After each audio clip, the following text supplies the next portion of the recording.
Corona महामारी के बीच 5 राज्यों में विधानसभा चुनाव की घोषणा हो चुकी है। इन राज्यों में चुनावी बिसात के साथ कोरोना के मामले भी तेजी से बढ़ रहे हैं। इससे इन राज्यों में स्थिति खतरनाक हो रही है। अब पंजाब, गोवा, उत्तराखंड और मणिपुर में एक्टिव केस की संख्या में तेजी से बढ़ रही है। इसके चलते अगले महीने होने वाले चुनाव के लिए चुनाव आयोग ने रैलियों को लेकर कई तरह की सख्त पाबंदियां लगाई हैं। आइए जानते हैं कि चुनाव वाले 5 राज्यों में कोरोना की क्या स्थिति है। अब एक हफ्ते में 1700 से 34,000 हुए एक्टिव केस। यूपी में विधानसभा चुनावों के बीच एक्टिव केस में तेजी से उछाल देखने को मिला है। पिछले एक हफ्ते में एक्टिव केस 20 गुना तक बढ़ चुके हैं। 2 जनवरी को कोरोना के एक्टिव केस 1725 थे, जबकि 10 जनवरी को यह बढ़कर 33,946 हो गए। हालांकि इन्फेक्शन रेट में कमी थोड़ा सुकून देने वाली है। राज्य में इन्फेक्शन रेट 4.13% ही है। वहीं दूसरी चिंता की बात वैक्सीनेशन की रफ्तार को लेकर है। राज्य में अभी तक सिर्फ 53% आबादी को ही दोनों डोज लगी है। पंजाब में एक्टिव केस 14 गुना बढ़ा। विधानसभा चुनाव के ऐलान के बीच पंजाब में कोरोना के एक्टिव केस में बेतहाशा बढ़ोतरी देखने को मिली है। पिछले 7 दिनों में यहां एक्टिव केस में 14 गुना से ज्यादा की बढ़ोतरी हो चुकी है। राज्य में 2 जनवरी को 1369 एक्टिव केस थे। वहीं 10 जनवरी को यह संख्या बढ़कर 19,379 हो गई। इस दौरान ऑक्सीजन सपोर्ट पर जाने वाले मरीजों की संख्या भी बढ़ी है। शुरुआत में 33 लोग ऑक्सीजन सपोर्ट पर थे, जबकि अब यह संख्या 254 हो गई है।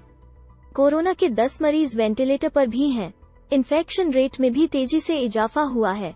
राज्य में इन्फेक्शन रेट भी अब बढ़कर 23.72% हो गई है। कुल जांच में संक्रमित मिले व्यक्तियों की संख्या ही इन्फेक्शन रेट कहते हैं। यह बताता है कि राज्य में कोरोना के केस कितनी तेजी से बढ़ रहे हैं। राज्य की स्थिति इसलिए भी चिंताजनक है क्योंकि यहां दोनों टीका लगवाने वाले लोगों की संख्या देश में सबसे कम है। गोवा में इन्फेक्शन रेट डराने वाला। गोवा में कोरोना इन्फेक्शन रेट चिंताजनक स्तर से काफी ज्यादा है, जिससे यहां संक्रमित होने वाले लोगों की संख्या लगातार बढ़ रही है। राज्य में अभी इन्फेक्शन रेट 27.38% है।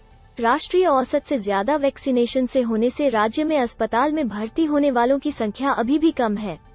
5 चुनावी राज्यों में गोवा कंप्लीट वैक्सीनेशन के मामले में सबसे आगे है। यहां अब तक 96% वयस्क आबादी को टीके की दोनों डोज लग चुकी है।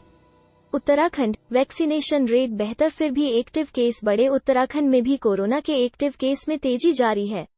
एक हफ्ते में ही यहां एक्टिव केस में 10 गुना की बढ़ोतरी हुई है। 2 जनवरी को एक्टिव केस 506 थे, जो 10 जनवरी को बढ़कर 5,009 हो गए।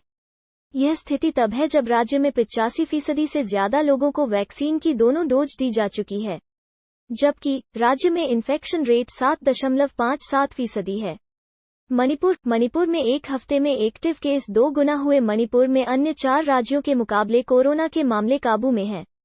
कम वैक्सीनेशन के बावजूद यहां इन्फेक्शन रेट सिर्फ 4.14% है। वहीं एक्टिव केस की संख्या में भी एक हफ्ते में मात्र 2 गुना की बढ़ोतरी देखने को मिली है। 2 जनवरी को राज्य में मात्र 215 एक्टिव केस थे, जो 10 जनवरी को 438 हो गए हैं। यह चुनाव कोरोना के लिए सुपर स्प्रेडर इवेंट साबित होगा। 5 राज्यों के विधानसभा चुनाव के बीच कोरोना के मामले भी तेजी से बढ़ रहे हैं। ऐसे में चुनाव आयोग ने रैली और रोड शो पर 15 जनवरी तक रोक लगा दी है। ऐसे में सवाल यह है कि बिना रैली और रोड शो के चुनाव कैसे होगा।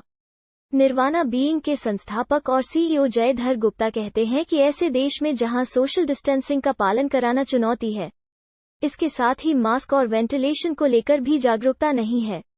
साथ ही सीक्वेंसिंग और जांच की पर्याप्त व्यवस्था नहीं है। ऐसे में यह विधानसभा चुनाव इन राज्यों में कोरोना को सुपर स्प्रेडर इवेंट ही साबित होगा। महामारी के साथ ही चुनावों में जाना होगा। हालांकि कई विशेषज्ञों का कहना है कि हमें महामारी के साथ ही चुनाव में जाना होगा। वायरोलॉजिस्ट डॉक्टर चंद्रकांत लहरिया कहते हैं कि हम 2 वर्ष से महामारी के साथ रह रहे हैं, साथ ही भविष्य का भी कुछ पता नहीं है। ऐसे में हम कब तक इन चीजों से दूर भागेंगे। ऐसे में हम चुनावों को टाल नहीं सकते हैं। हमारे सामने इस कोरोना महामारी के दौरान स्कूल खोलने और बंद करने का बड़ा ही खराब अनुभव रहा है। इसलिए हमें महामारी में चुनावों के साथ ही आगे बढ़ना होगा।